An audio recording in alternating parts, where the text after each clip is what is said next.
তাইপুরের বাতকুল্লা মন্দির, বাবা মন্দির, শক মন্দির, সব শিষ্যরা আমরা সবাই এসেছি জল ঢালতে রাত করে।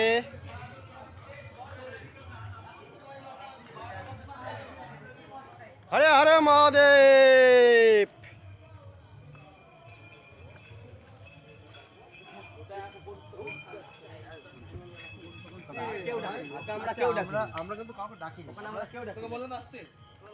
সব খাওয়ার আয়োজন হয়েছিল দিনের বেলায়, আমরা রাত্রিরে আসতাম।